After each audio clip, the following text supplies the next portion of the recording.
The fundamental mechanism of lift is almost universally misunderstood. Lift is the net aerodynamic force generated perpendicular to the relative motion of the airfoil through the fluid. This force arises directly from a pressure differential between the wing's upper and lower surfaces.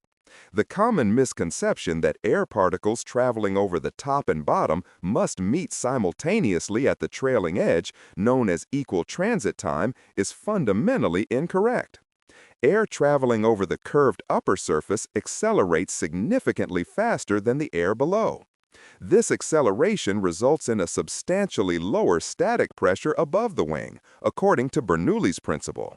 The resulting pressure imbalance, where the higher pressure below pushes toward the lower pressure above, is the direct cause of lift generation.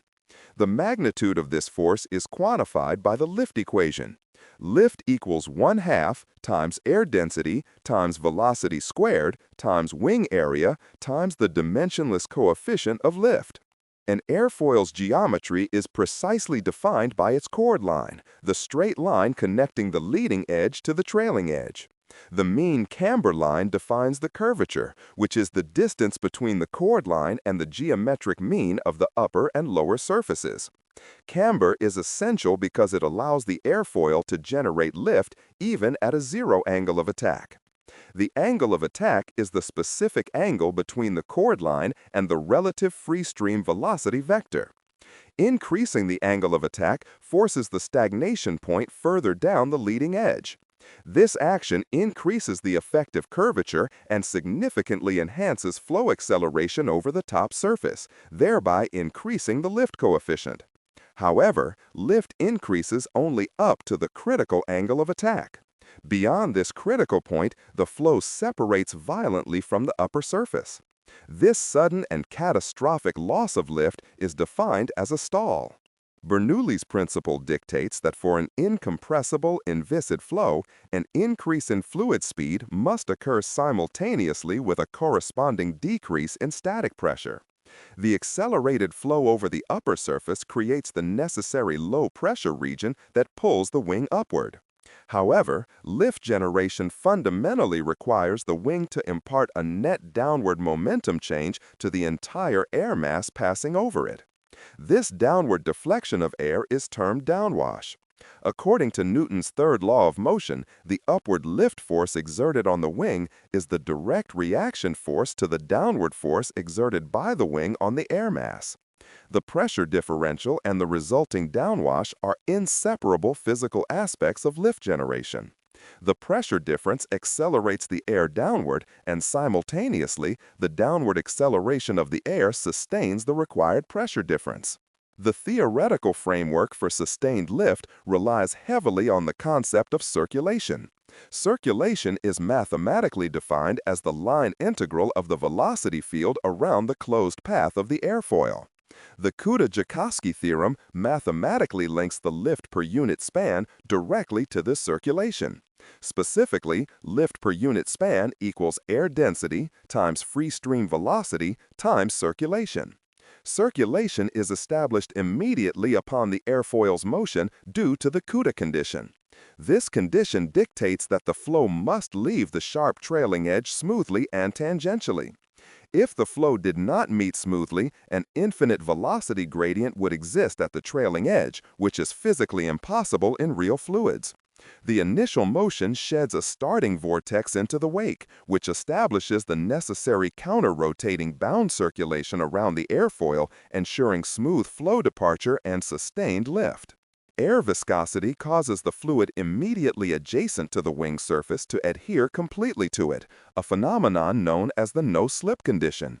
This adherence creates the boundary layer, a thin region where the fluid velocity transitions rapidly from zero at the surface up to the free stream velocity. Skin friction drag arises from shear stresses generated within this boundary layer due to the velocity gradient. The boundary layer can exist in two primary states, laminar or turbulent. Laminar boundary layers are characteristic by smooth, orderly flow and produce the minimum skin friction drag. However, laminar flow is highly susceptible to premature flow separation. Turbulent boundary layers are characteristic by chaotic mixing flow, which produces higher skin friction drag but is significantly more resistant to separation, effectively delaying the onset of stall to a higher angle of attack. Real wings operate in 3 dimensions, introducing complex flow phenomenon not accounted for by 2-dimensional airfoil theory. The pressure differential between the high-pressure region below the wing and the low-pressure region above causes air to flow laterally around the wingtips. This flow equalization creates powerful rotating masses of air called wingtip vortices. These vortices induce a net downward component of velocity known as downwash across the entire span of the wing.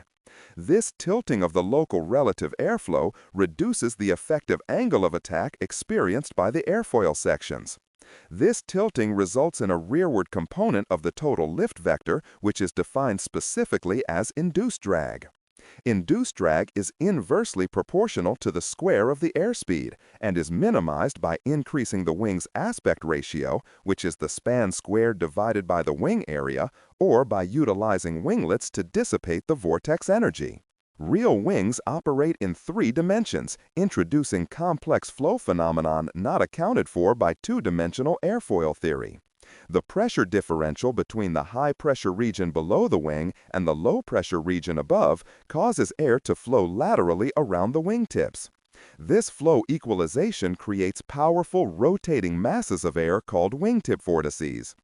These vortices induce a net downward component of velocity known as downwash across the entire span of the wing.